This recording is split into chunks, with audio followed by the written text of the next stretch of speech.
Tell Us About Yourself is sponsored by bonusround.ca, streaming Canada's classic game shows on demand. Dive into the golden age of television with thousands of episodes of Canadian series that defined an era from anywhere in the world, all for just $1.99 a month. From iconic shows like Let's Make a Deal and Definition to cult classics like Bumper Stumpers and The Mad Dash, bonusround.ca brings you timeless entertainment that's fun, enlightening, and affordable.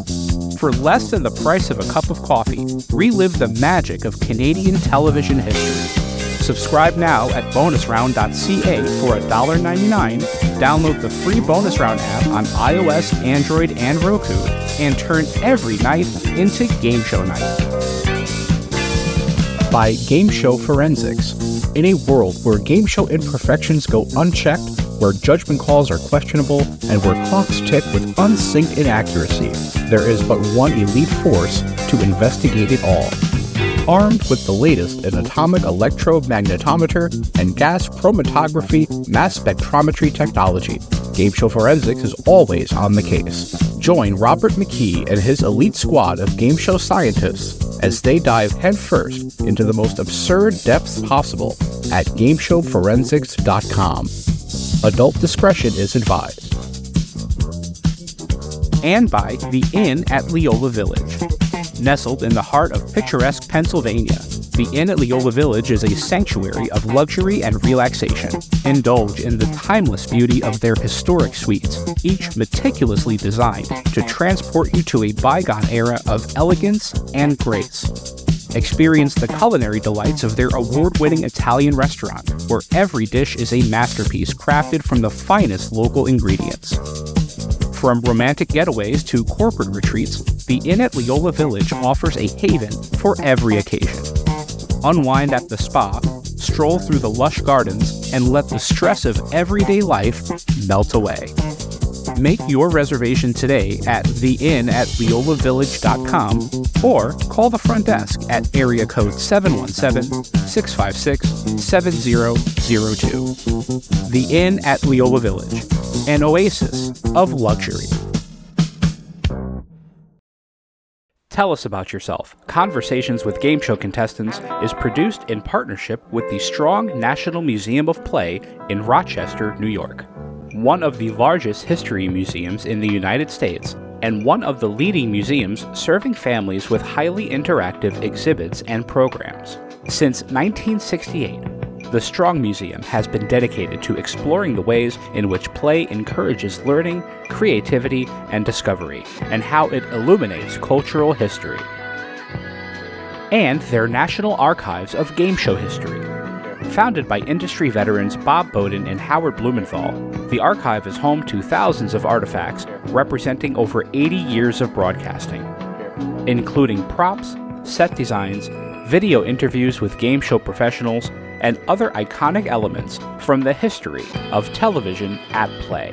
For more information about the National Archives of Game Show History or the Strong National Museum of Play, visit museumofplay.org or call area code 585-263-2700. Blue 35.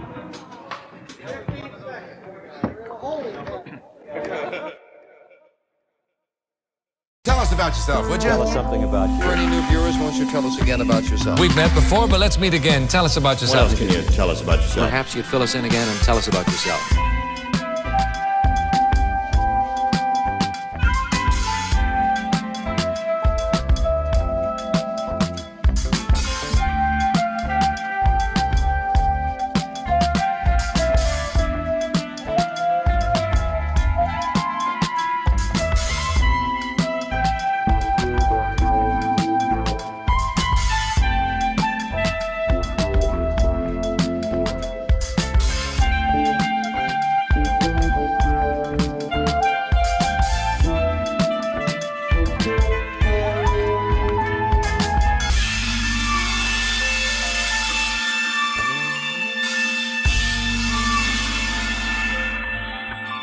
I'm Chris Palmer. I'm from Clifton, New Jersey, and I work as a cashier for a major northeastern grocery store chain. Chris, you are one of the people that I associate with the early days of the internet game show fandom. I was there around what is probably now considered like the midpoint, late 90s, early 2000s. Your involvement in this little community goes a little further back than that, doesn't it? It does.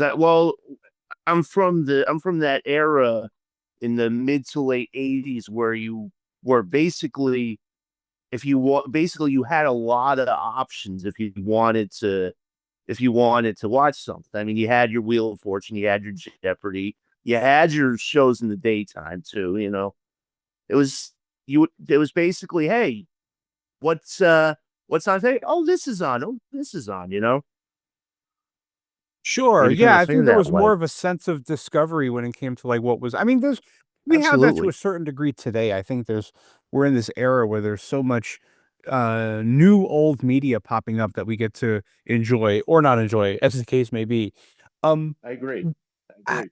in terms of size and in terms of intensity, what was the internet game show fandom like in those days compared to what it is today? How many of you were there? How often did you talk? And how did you communicate your mutual love of this thing to each other?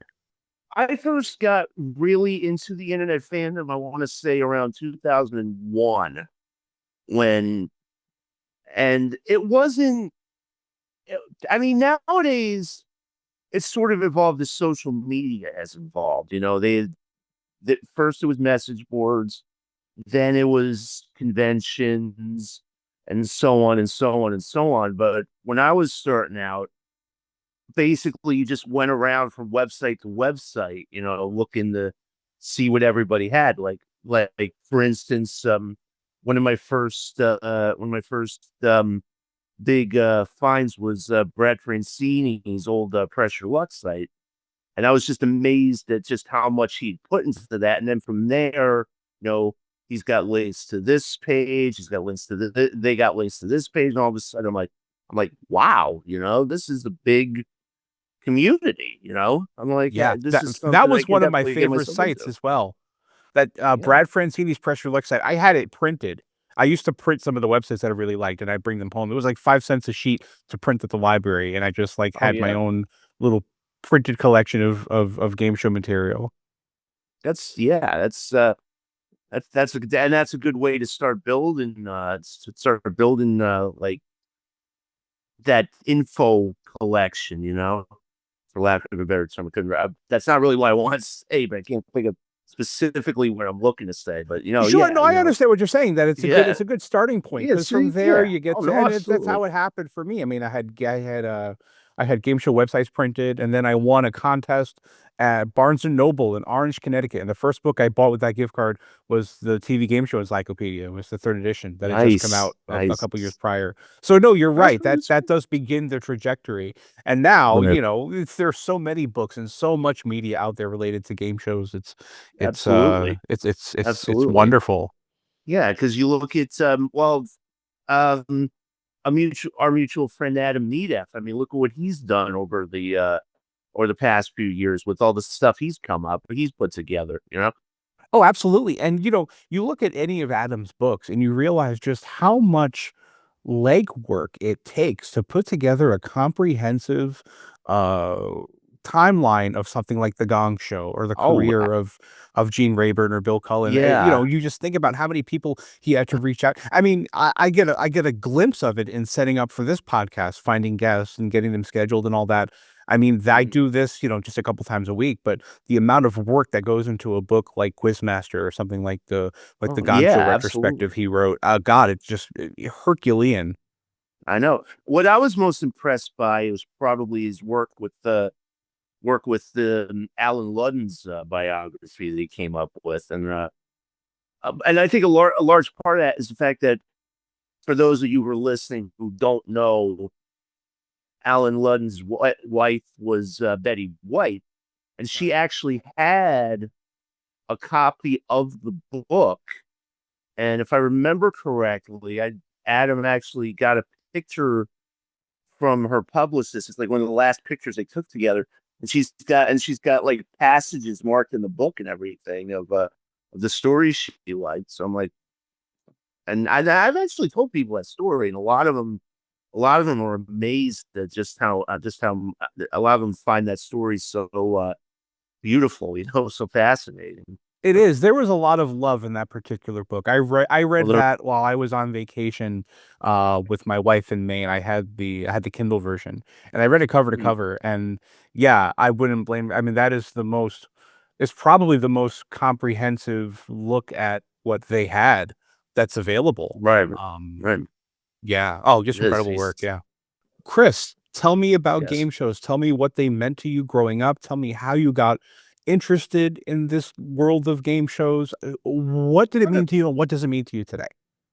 If you grew up in a certain era like you and I did, a lot of times you had like one of you had your grandma watching you during the morning you know before you would go to kindergarten or something, and grandma, and you watched what grandma would watch. And my grandma always, when we had 10 o'clock would come on, and she would turn on CBS, and then we'd watch the Pyramid and the Price is Right, whatever else they had on at that time. And I'm watching this, and I'm fascinated by it. It's like I like I get into see I like seeing it was kind of like excitement. Sure. Hey, somebody can win $25,000. Somebody can win a new car. We can do this. We can do that. Oh, yeah, and even And when it's you're just, younger, even if you don't recognize the game, you can just oh recognize the yeah, idea that something fun is happening. yeah, yeah, yeah, and it sort of just went, and I fell in love with it from an early age, and then and then later on I found out about USA Network with their rerun package in the 80s and 90s, and I Oh, watched a yeah. lot of shows that I didn't. Some of them I hadn't seen before. Some of them I had.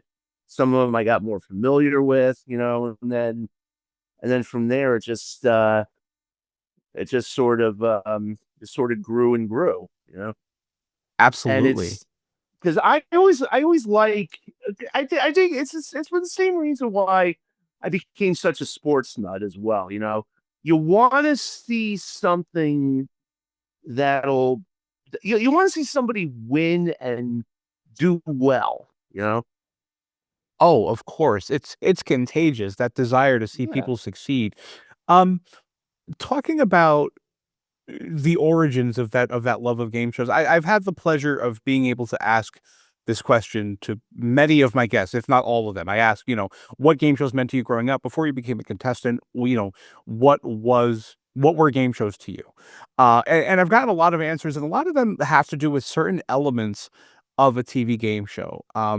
For me, a huge element that I fell in love with was the music, and it informed my taste in music to this day. Yeah. Some people are into the set design, and it inspires Mhm. them to become artists or to work on stage in some capacity.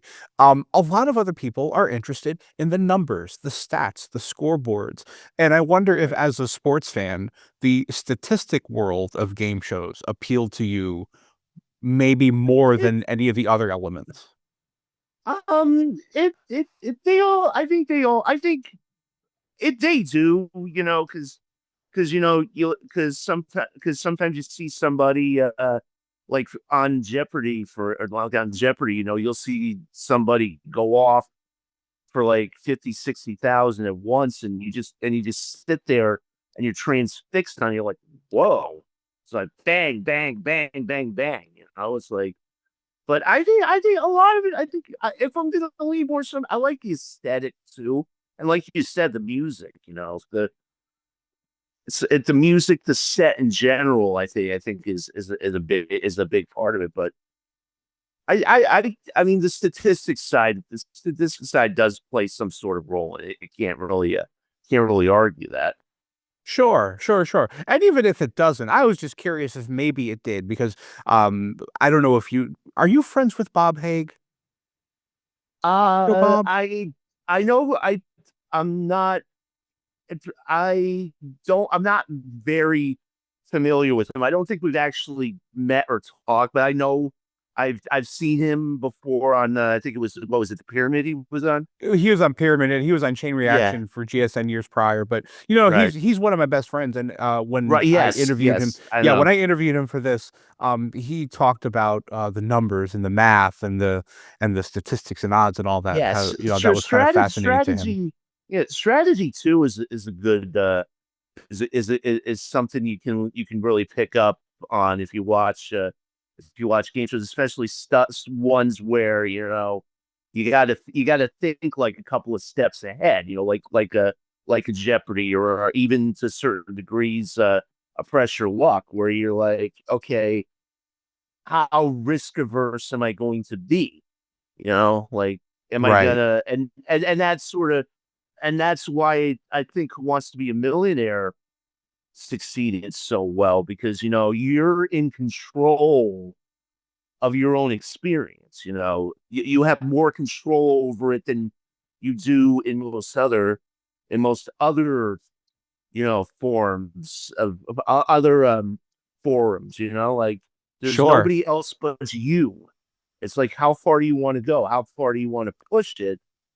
And I just think that was, I mean, I just think that was really something that was unique at the time and still stands the test of time today. Oh, absolutely. That idea of playing against the house. Yeah, that was definitely Yeah. unique for its time. And I mean, nowadays, yeah, how many $1 million, $500,000, whatever game shows have there been where it's one person, playing a Oh game yeah. against the house? But yeah, Right. that was But not the they were originator, when, but definitely, I think, breathed new life into that yeah. component of Oh, the formula. oh, definitely, definitely. And it was going back to the aesthetic too. The staging really helped things as well. Yeah, that's true. And I think when I think of the staging and what I like about game show staging, I think about the colors. I think about the color Mm, palettes and how those are yeah. selected and just what they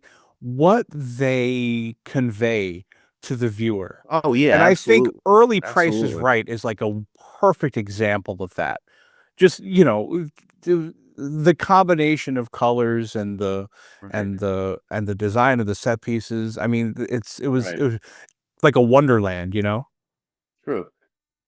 And as the years go on, you start. I mean, everything like when they started was just really was muted, yeah. But over the years they got a little bit more creative with with everything, and then nowadays it's this big, bright, colorful stage, that just screams like, "Hey, we're gonna go have some fun today and play Plinko for $50,000. Why not?" Yeah, exactly. Yeah, I think it conveys the same thing, but in a more modern aesthetic. I'm always a fan of the '70s stuff, the early to late '70s. Yeah, I guess Oh yeah, that decade. My yeah. favorite era in game shows by a Yeah, mile. yeah, 'cause and there was a lot of good stuff that came out of the '70s. It was like like The Price is Right, like Match Game, and even some of the shorter lived shows like High Rollers and I don't know where and maybe now you see it if you're on that side of the fence, but it's just, it seemed Sure, like if you're they into word paid searches more. and stuff, yeah. Yeah, it seemed like they paid it's like they because they were just trying they were but it was the experimentation too. So like, we wanted to, like what works, what doesn't. They weren't afraid to take chances, even if they sometimes they really shouldn't have. Sure. And we're all the better for it because as fans of this stuff, we will watch anything. Well, hey, Well, hey, almost everything. hey, we also grew up in an era where Jerry Springer became the number one talk show in the world. So Well, that's true. It's that's another that's proof for another positive, maybe. show. Yeah, right, right. Chris, let's talk about Millionaire, man. Let's talk about how Okay, you got on the show. Let's talk about that this is gonna experience be is fun. one that's near and dear to my heart as well because it's one that Yes, you and I yes, have in it common. Different mhm, eras, same show. Had you right. tried to I'm not familiar with exactly how old you are, but were you able to try auditioning or try to play the game when they did the 1-800 number back when it was on in prime time? Yes, I did, as a matter of fact. I think, and I actually, back in, what the hell was it? Was it 03 or 04? It was during the Super Millionaire portion where they had the $10 million top prize. I actually Right. qualified for that, and That was I'm 04, I saying, believe. yeah. And I had tried before on the original show to get on the phone, but the one time I get it is the big prize one. I like that. Of course. But anyway, all right. So anyway, I put it in. And they said that they'd call you. They call me back like on a Tuesday morning between 10 and 12. So I got up. I went by the phone, and I just sat there, just just waiting to see if it would ring. And Right. Oh, you know what, then all of Chris? a We should probably explain, because I'm realizing this is like 20 years ago. Back in the day, anyone who's not familiar, back in the day, anyone who wanted to be on Who Wants to Be a Millionaire, instead of auditioning or doing what you usually do, to get on a game show, you call a right, toll-free like yes, 1-800 number, answer some right, questions. If you do that correctly, you get to do it again among people who passed that first round, and then from there you get called to come to the show and play the fastest finger thing, which is what they used to do, right, as the right, qualifying game. So you're right. waiting for your call back after having So I'm waiting for completed my call step back. 1. Right. So I'm sitting there, and like around 11:30, the phone rings, and it's it's a 212 number, and it doesn't and it's not registered. So I'm thinking, oh my God, maybe this is it. Maybe this is it. Maybe this is it. So I pick up the phone, and wouldn't you know, it's a telemarketer. Oh. So I hang up the phone, and just said, you know what, at this point it ain't happening. So and 12 o'clock comes, and that was it. So I'm like, all right, whatever, Yeah, back to there'll the be drawing another. board. Yeah, Back to the drawing isn't board. that a fun feeling? I don't know if it's fun. It's fun. Maybe I'm being a little It's sarcastic a about it, but tease. It's a tease. yeah, You're like, for sure. like Once you realize it's not you going know, to happen, it's almost like you have to come back it's down like, from the clouds. you Yep, like back son to of a. back to life. Yeah. I think, Absolutely. on it, and I actually told we'll get to that in a minute, because I got to tell you I'll tell this when I tell about the whole other experience, but this actually, I think, proved important later when I did get through the audition. Okay, Let's just wonderful. all right. So we fast forward about 9 years, and I had heard that they were doing auditions again, and I wasn't sure if I wanted to, but something in me said, you know what, give it a shot. What have you got to lose? You know. Of course. And so I was gonna be in the city that night anyway, because we're going out to me, my brother, and his then girlfriend, now his wife. We're going to City Field to see a Met game, and I said I would meet them at the ballpark, and so I decided to take a side trip up to Lincoln Square, where they used to tape the show and do the auditions. And now, I'm running behind, and I gotta figure, like, okay, so I took so instead of taking the bus in like a normal way, I took the train, and I said this actually helped me conquer a long-term phobia of mine that goes back from when I was a kid. I I said, you know what? If I take a cab uptown, I'll never make it. I'm getting on the subway. You know, Wow, that's a big step. first time. That's a Yeah, big step for first someone who's time never in my done that life. before. No, Wow, and this is on your way to the audition? This is how I'm getting to the audition at this point. Wow. And you're 'Cause- not worried so- about shaking your nerves or doing anything to At disrupt that what you point, might be feeling? at that point, I was just throwing caution to the wind. Like if whatever happens, happens.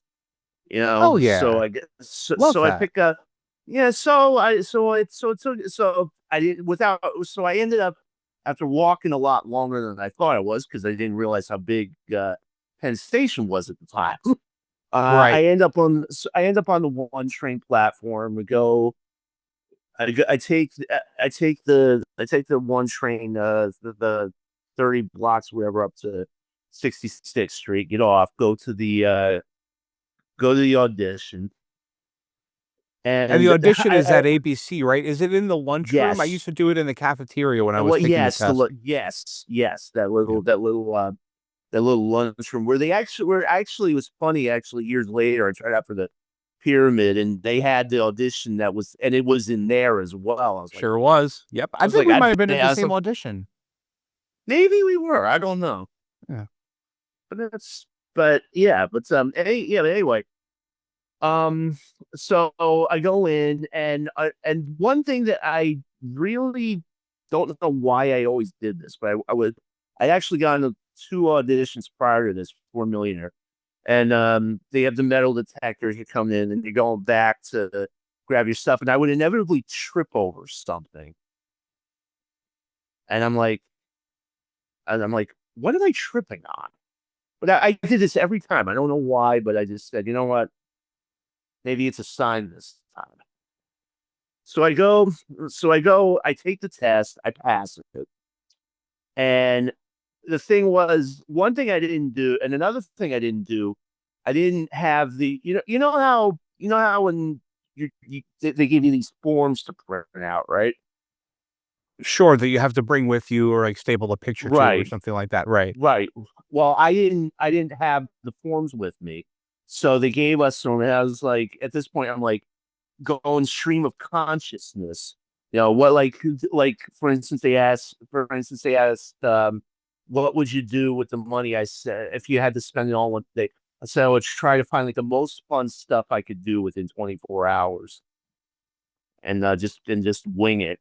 So, Sure.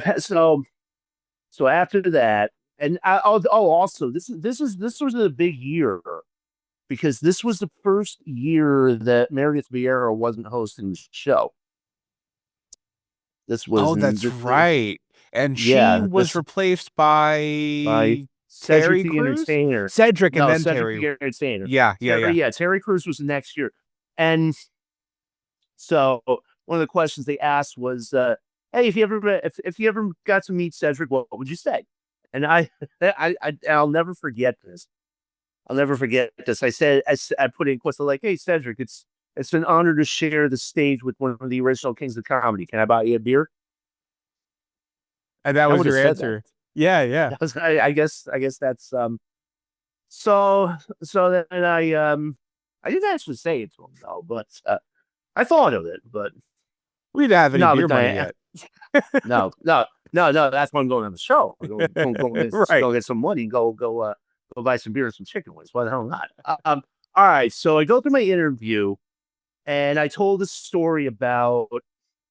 Actually, I told 2 stories that day that I said I felt like I was kind of stark on. So I told him the phone story. Then I told him about the last time I had been auditioning because I actually tried out for Jeopardy 4 years before that, and I had gotten into the contestant pool, but I said it was star-crossed because it happened to come on the day that Michael Jackson died. Oh, wow. I remember it well. Yeah, I remember it I well. did too. 09. Oh my Yeah. God, Yeah. it was a sad day. It was just Yeah. it was just ugh. All the whole day just sucked. But and Yeah, I then that remember it. I happened. remember that. Yeah, that was Yeah, the day my brother graduated high this school too. So I remember knowing about it ah and then going to see his ceremony. And his graduate. class was only maybe 30 or 40 people, but they hadn't known yet, because it was before Wow, it they was didn't before tell. we all Wow, had phones the way we do now. Some of us did, but yeah. not all of us. It was also my brother's 28th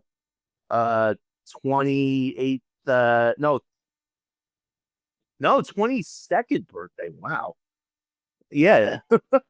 And he said, why did Michael Jackson have to die on my birthday? Kind of sucked for him, but that's all right though. Right. All right. So anyway, so I think that so finally they say, you know what? It's like go over to we're gonna give you another form. They give you a release form to be videotaped. It's like go over to the other side of the room, fill it out, and we'll call you in a couple minutes. So I'm sitting there. So at this point, I'm not. So at this point, I'm not going to get to the game on time, and I hadn't considered that this was going to happen. I figured it was going to be in out. I'll get my postcard in a couple of weeks, and we'll start all over. If we have to. So fine. So I'm there for like a half hour, and then Jeff Rosen, the one of the two executive producers at the time, was there, and he brought me over to the he brought me over past he brought me into the little hallway, uh, right where you come in from the building side, and he videotaped me, he asked me a bunch of questions, and then sent me on my way. So I'm thinking, so I'm thinking maybe that's a good sign. I'm still not convinced that it's going to lead to anything, but so I wait. Now, So but I real end up quick, calling. I'm sorry, Chris, just for a second. So you weren't Good. you weren't sure that it was going to lead to to getting on the show, because none of us are. But how confident were you feeling in the way you handled the audition? How confident were you in your answers and your presentation and all that? I thought that I did a pretty decent job. This because I didn't overthink it. I figured I would get the postcard, the positive postcard, and I did, but I didn't think anything beyond that because been there, done that. If they call you, great. If they don't, whatever. I'm not Sure. gonna lose sleep over it. So 2 weeks later, I get my postcard, and then I want to say about 2 weeks after that, something tells me to check the phone in my house because I gave them my house number instead of my cell number, and then I saw there was a call on there from it said ABC on it. I was like, oh boy, what's Oh this? no. That's so Yeah. So exciting. so I picked it up. And so I picked up the phone, got the message from Taylor Carey, one of the production assistants. I, and she had I and she said, "Hey, call me back. We'll talk. We want you to come out for the show." It's like, okay. So I call her. I had to leave a message because she wasn't by her phone, and I had to go to work like right after that. So I leave the house, and wouldn't you know, she called me right after I left. Oh, of course. So I'm like, But so I'm like, you but I mean, you got the call. That's I unbelievable. did get, yeah, I did get the call, which was the great part. But now I'm like, okay, now we have to make sure we reconnect. So the next morning we got back in touch, and Taylor said, you made it. You want to what? Can you be here on August the 19th of 2013? And so like I was like, yeah, let's do it. And then we went through all the legal stuff that you have to go through. They ask you questions. They send you this big ass stack of papers and documents that you have to read and sign. But I did it. And Absolutely. And that show in yeah, particular, I think, Millionaire has it to a certain degree. Wheel of Fortune, I think, has it to a certain degree. The Price is Right. This idea that it's almost like winning the lottery. oh Everybody yeah, wants to be on Millionaire. Everyone wants to be on Wheel of Fortune or The Price is Right. But it's a very, right, very, very, very select few that do it. And so to get that right. call to be on the show represents a victory over a lot of people. It is That's because it's already like it's a just massive win. yeah. And finally, and finally I can everybody because because when these shows were first coming out when we were in high school, it was like everybody said, "Chris, you should go out for this. Chris, you should go out for that. Why don't you go on Who Wants to Be a Millionaire? Chris, why don't you go on Greed or 21 or Deal or No Deal?" I'm like, I got to be old enough first, guys. Not gonna take me at 16 years old. There's rules. That's always fun to hear, though. Were you that kind of kid that growing up you heard that from everyone about? I did hear it a lot. I was. Yeah, I were you was the game show kid? I was the trivia. I wasn't so much the game show kid as I was the random knowledge kid. Okay. Like they would try like some people would try to come up with, and a lot of people came up with some good questions over the years that got me. But no, I was like Mr. I was like Mr. Random. I was like the human encyclopedia of useless knowledge. Well, that's fun to be too. It's fun knowing things. Oh yeah, and I used to love impressing people by knowing random things, knowing the answers to to things. Yeah, I still do that from time. I drop stuff on people a lot, and they're like, "I didn't know that." I was like, "See, now you learned something today." Now you do. Absolutely. Yeah. All right. When I think about my Millionaire experience, I think about the call time, about getting there at 7 a.m. and meeting the other potential contestants and the green room. And the one, the one overarching thought I have about that part of the experience is the entire time I feel like the man. They do such a good job, or at least, back then, I don't know about, I'm sure they do now, but they did such a good job of making all those contestants feel like this was their day. Because it really was. I mean, the show like Millionaire, the stars of the show are the questions and the contestant. Right. So I just remember feeling just so incredible as a result of that attention. Yeah. Yeah, no, and they did, but when I was there, we had actually we were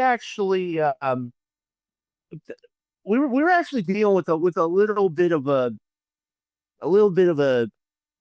work in progress, because they actually moved the studio that they were taping uptown for that 1 year. This was the last year that they taped in New York, and Dr. Oz had actually taken over the studio at ABC, so they moved everything up to Metropolis. And I think I think you know where that is. I think I know exactly where. Well, no, I'm remembering this now. Yeah, because Dr. Oz, if I'm not mistaken, used to be at 30 Rock. Used to be in 6B. He was, yes. And then he moved right. Everything kind of played musical chairs. I remember that era. Absolutely. Yeah. Yeah. So yeah, they're doing the best they can, but this was actually, believe it or not, this was the first day of taping for the season. And you're there on the first day of taping that season. I was there on the first day. Wait a second. So you're there on the first. So you're there on Cedric's first day. It's Cedric's. I was there on his first day. Wow. August 19th, 2013. It was the first day in the new studio, and everything was just everybody was just trying to get everything right. And I mean, I'm amazed. I'm honestly amazed nobody stroked out. It was just that insane that day. Oh yeah, don't you realize when you see it in person how many moving pieces there are to a TV show? Oh yeah. Oh, it's unbelievable. Unbelievable. Yeah, once you get into, because I'm sure they did this with you, and they do this with everybody else. They brought us into the studio so we could see everything that was there. And one thing I noticed when I was in there is that, and I noticed this when I'm watching the show too, but you don't really see it. Everything is right on top of you in this studio, Yeah. And you got the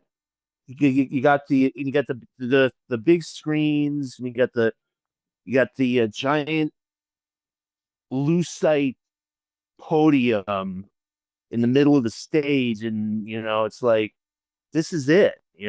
We're here. Yeah. This is what we're getting. Yeah. So I so mean, that moment for me when I was on was seeing it was like a large kind of hand truck that you might use to like move furniture or something, and it was a Mhm. stack of replacement hot seat chairs. That was the Really? moment for me where I realized, oh my God, yeah, it was Wow. about 5 of them. That's I would have loved to have seen that. That would Oh, believe me, I was thinking about how I said once I get out of here, I could walk right back through this garage door and just take one. I could just walk down the street with it. No one would say anything. I'll put my coat over it. I'm trying And to I I'm I'm didn't. trying to As God is my I'm trying to witness, I imagine didn't. you doing. Well, I hope the Whatever, I call just was tell them there I'm though. moving it. The It's call the was first there. It day. was there. Yeah, it was yeah, well, like, all right. So I'm tell I'm me, still I trying to wanna imagine. know I'm All sorry? right. I gotta collect myself here. I'm still trying to imagine you walking down a Manhattan street with a millionaire hot seat chair under a You cup. know, it seemed like a good idea at the time, and honestly, my logic was nobody on the street is gonna know what this is Yeah, as immediately as I yeah, might. I'll yeah. be safe from here to You'd Grand you'd Central plead in Station. you'd plead insanity. Yeah, right. I would I assume. which is Okay. probably that probably would have been my best bet if I had gotten caught. Yes. I broke into the pressure warden. Right. Okay. All right. So Um, all right. So let's get back to yeah, yeah, Cedric. yeah. So tell me, Chris, I wanna know excuse me. Good. Chris, tell me how Cedric the Entertainer treated you. When I think of Millionaire, I think of the host being a guiding voice through that He experience. was A very Cedric like was pretty. maternal. Uh-huh. Yeah, Cedric was he was cool. I mean, he was just like us, that first day because he's trying to put his stamp on the show, and he's learning just like everybody else is. And by the time I got on stage with them, it was he'd had a day of taping under his belt. I actually didn't get on the first day, believe it or not. I actually had to come back because they scheduled us for 2 taping days, and because everything was so discombobulated the first day, they brought back, I think there was 5 of us had to come back. And so by that point, everything, all the kinks had been ironed out. So when I finally got out there with Cedric, he seemed to be getting into a rhythm and doing what he was doing.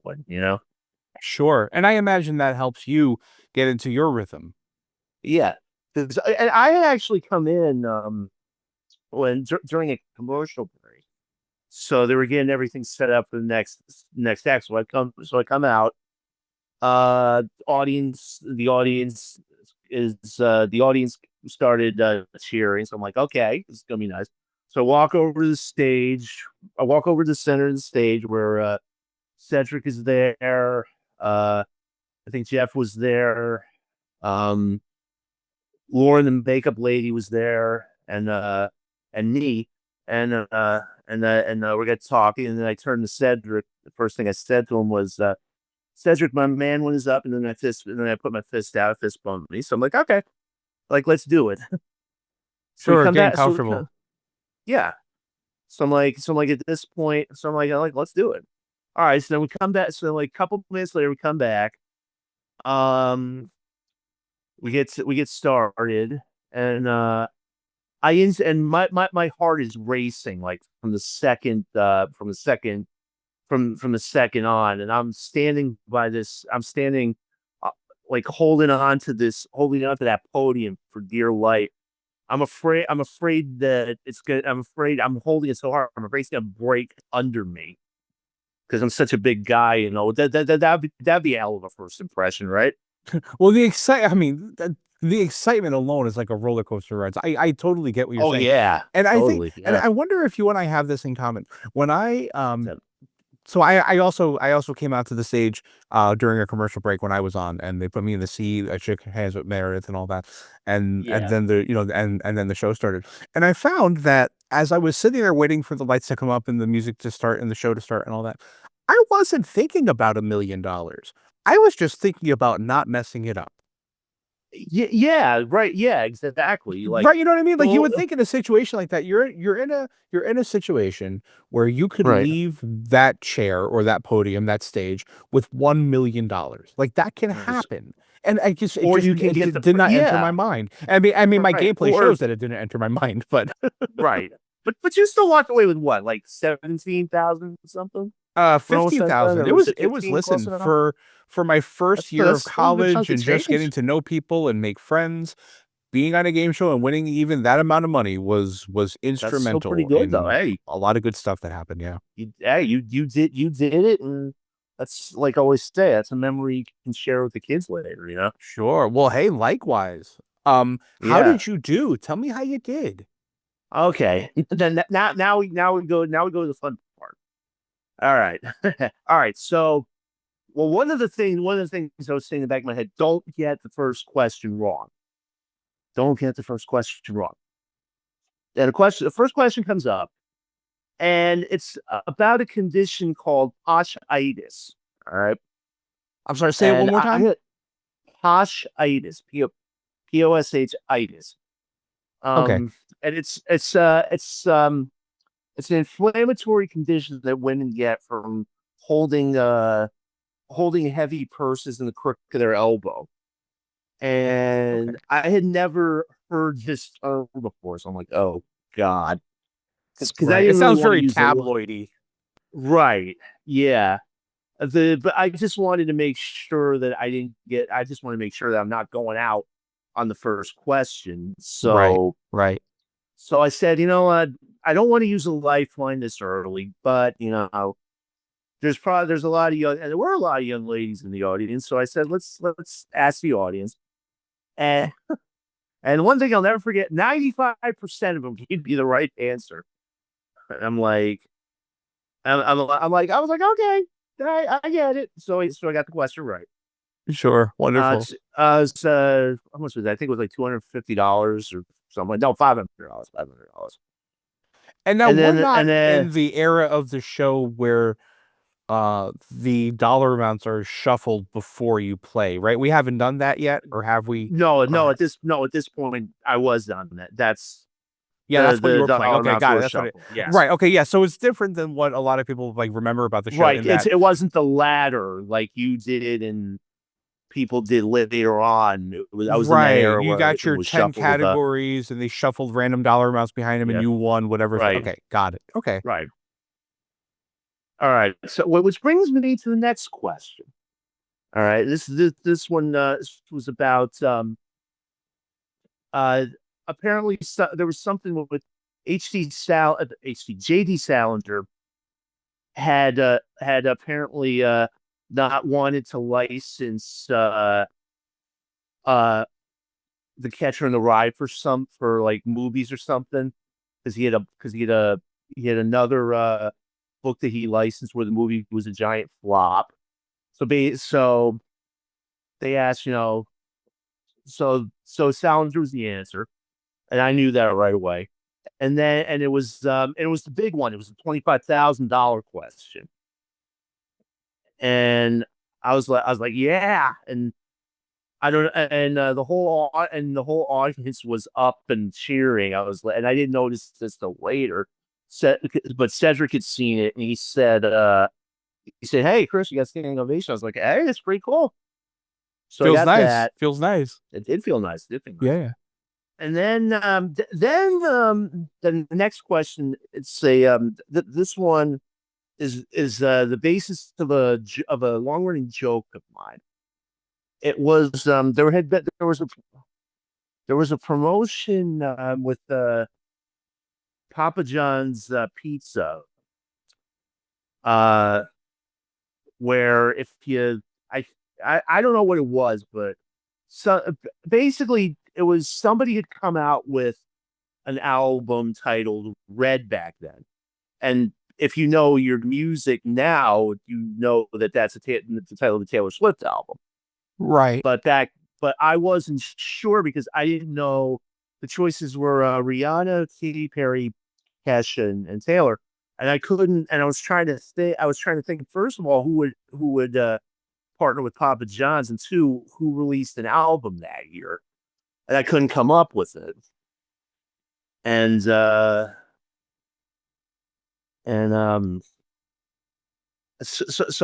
back then they had a lifeline where you could jump over the question. So I did, and the question was worth $15,000. So the joke is that number is off your list, right? So that number was off my list, and the joke is Taylor Swift owes me $15,000. So there you go. I'm sure she has. You could find her. I'm sure I can. All right. So we go ahead a little bit. I get to and I get to a question a little later. It's I think it was the third to last question I played. It was about this guy named Gassy Jack, and he had been famous for starting the lumber industry in a certain part of the country. And one of the choices, and it's turned out to be the right choice, was Vancouver. Okay. Now, the reason why, and Vancouver's in the Pacific Northwest, and of all things, the reason why I remember the lumber industry is big up there is because of the movie, because of the remake of the movie Walking Tall. Remember that one? I do, with Dwayne Johnson? With Dwayne Johnson and all that. But yeah, because that's a central plot point of the whole movie. And I was thinking, but for some reason, and this is something that they warned us about, Rich and somebody else, Rich Sarup, the executive producer, warned us about: don't overthink it, don't overread the question. And that's exactly what I did. And I was like, and I just couldn't, because of that, I couldn't pull I ended up not pulling the trigger. I was so mad at myself for that, but I still had the lifeline, and if I wasn't sure, use it, Yeah, of course. And had you not used that last lifeline? Had I not used it, if I got it wrong, well, that was it. I was out of lifelines at that point. Oh, you had already used all of them. Got it. Okay. Yeah. Because I had used the ask the audience on the posturitis question.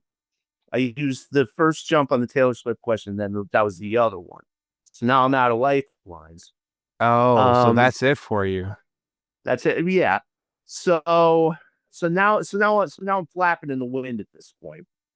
And honestly, going just to finish that, Cedric made a really good joke that didn't make air about Gassy Jack's name, and I sold it so bad, and I felt like I almost wanted to apologize to him for that, because I was like, my mind was somewhere else at that time. Oh, I understand. I think there was always. I think that when hosts are trying to be funny and they don't get the reaction from the contestant that they think they might get, I don't know that they're hurt by it. I think that at the end of the day, hopefully a host remembers that they're working with somebody who's very likely never been on TV before, doesn't have an idea of comic timing in that atmosphere. I mean, they're thinking about so much. You know what I mean? Yeah, because we're that far into the game. It's like, what are we doing? Yeah. Right. You have other stuff on your mind. But I still felt bad about it though, hey, water under the bridge now. So yeah, hey, forgive yourself. Yeah. So now I get the next question. And it was about something that they used to use in stage in movie productions to make someone seem taller. They call it a man maker, and you had to figure out what it was. So at this point, I'm really thinking, should I take a shot at this? Because at this point, if I had walked, I would have walked with half of what I had. and I had a little over 35. I had 35,600 at this point,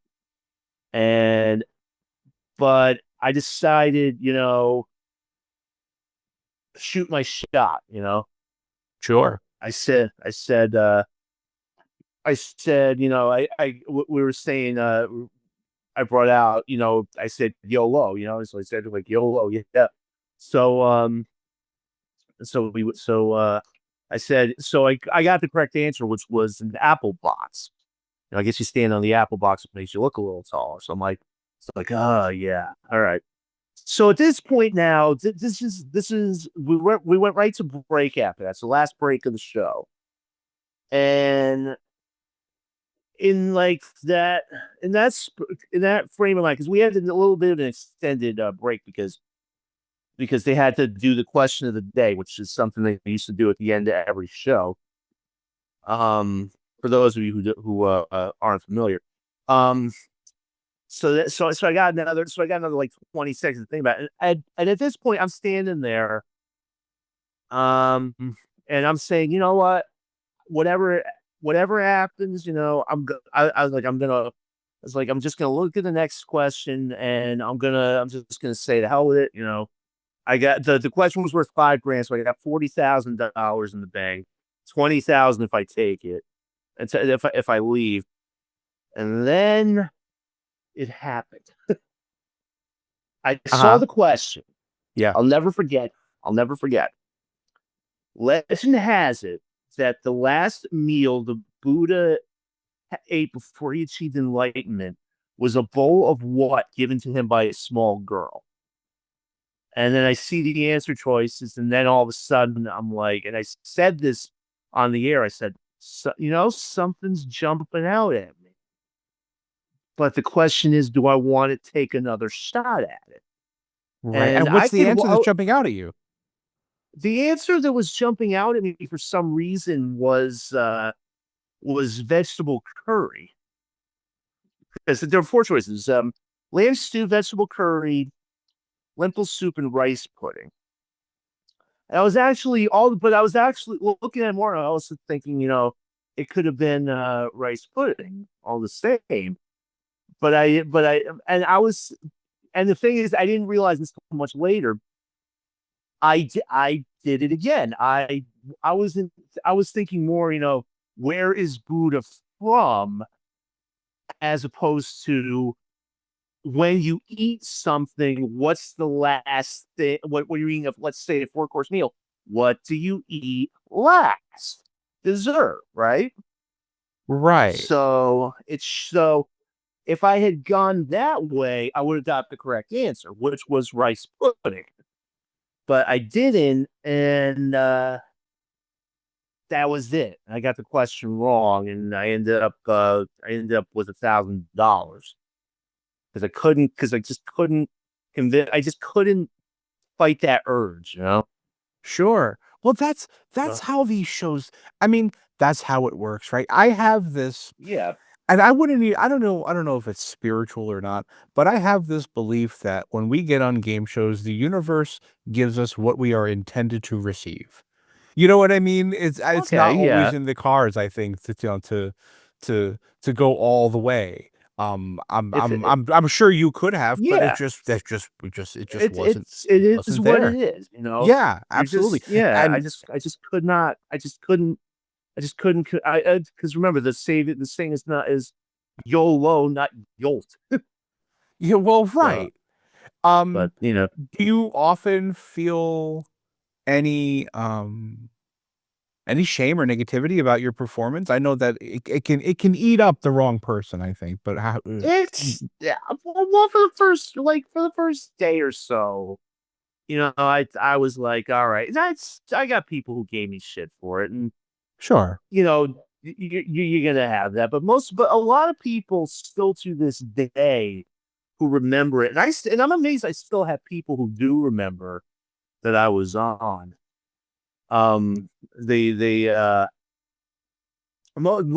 of the people who still remember has like, hey, you got to do something that not everybody gets to do.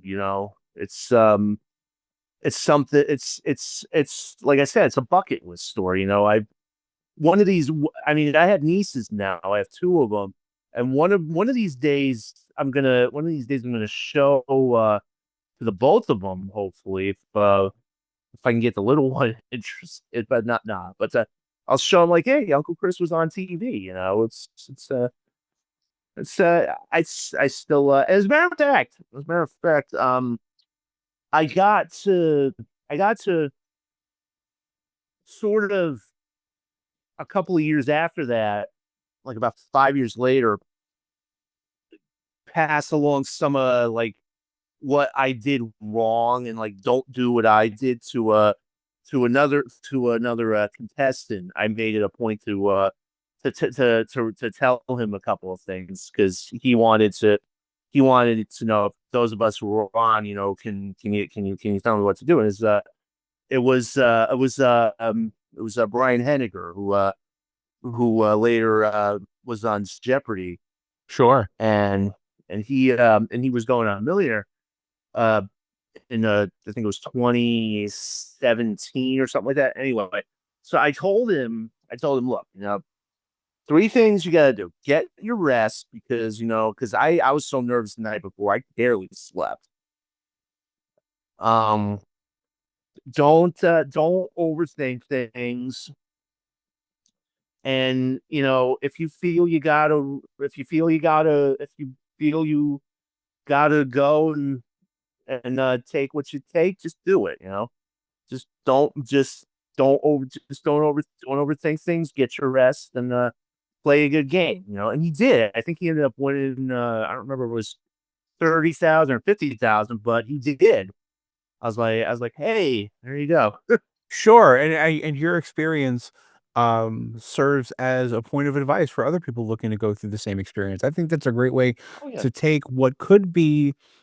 I think that to somebody that's not me or you, Chris, an experience like that could be a long-term negative. I've talked to people that Some people, lost on game shows years ago, and to this day they feel horrible about it. But at some right. point, you have to decide that you've held on to that long enough. And I gave and again, especially like a show like Millionaire, to have beaten so many people to that opportunity is a win in and of itself. Not to mention the Right. memories and the video and the Right. stories, and Yeah. it's. I hope It's it's something that you look back on positively.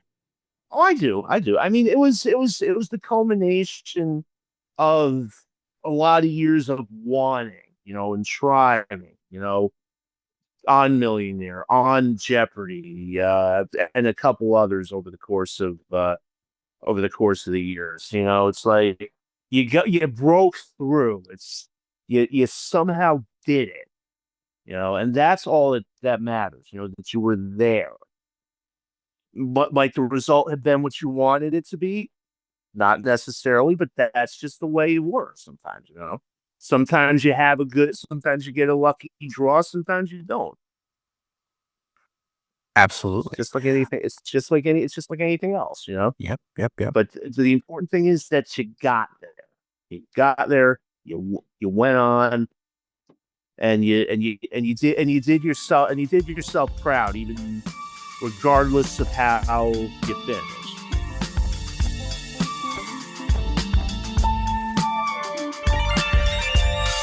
Tell Us About Yourself.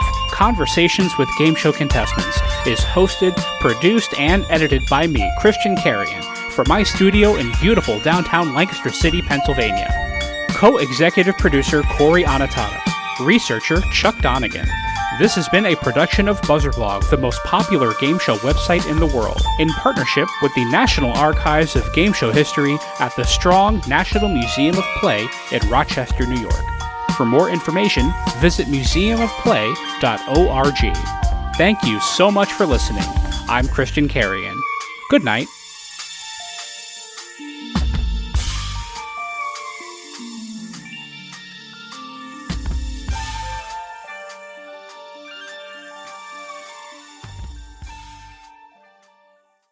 Tell Us About Yourself is sponsored by bonusround.ca, streaming Canada's classic game shows on demand. Dive into the golden age of television with thousands of episodes of Canadian series that defined an era from anywhere in the world, all for just $1.99 a month. From iconic shows like Let's Make a Deal and Definition to cult classics like Bumper Stumpers and The Mad Dash, bonusround.ca brings you timeless entertainment that's fun, enlightening, and affordable. For less than the price of a cup of coffee, relive the magic of Canadian television history. Subscribe now at bonusround.ca for $1.99, download the free Bonus Round app on iOS, Android, and Roku, and turn every night into Game Show Night. By Game Show Forensics. In a world where game show imperfections go unchecked, where judgment calls are questionable, and where clocks tick with unsynced inaccuracy, there is but one elite force to investigate it all. Armed with the latest in atomic electromagnetometer and gas chromatography mass spectrometry technology, Game Show Forensics is always on the case. Join Robert McKee and his elite squad of game show scientists as they dive headfirst into the most absurd depths possible at GameShowForensics.com. Adult discretion is advised. And by The Inn at Leola Village. Nestled in the heart of picturesque Pennsylvania, the Inn at Leola Village is a sanctuary of luxury and relaxation. Indulge in the timeless beauty of their historic suites, each meticulously designed to transport you to a bygone era of elegance and grace. Experience the culinary delights of their award-winning Italian restaurant, where every dish is a masterpiece crafted from the finest local ingredients. From romantic getaways to corporate retreats, the Inn at Leola Village offers a haven for every occasion. Unwind at the spa, stroll through the lush gardens, and let the stress of everyday life melt away. Make your reservation today at theinnatleolavillage.com or call the front desk at area code 717-656-7002. The Inn at Leola Village, an oasis of luxury.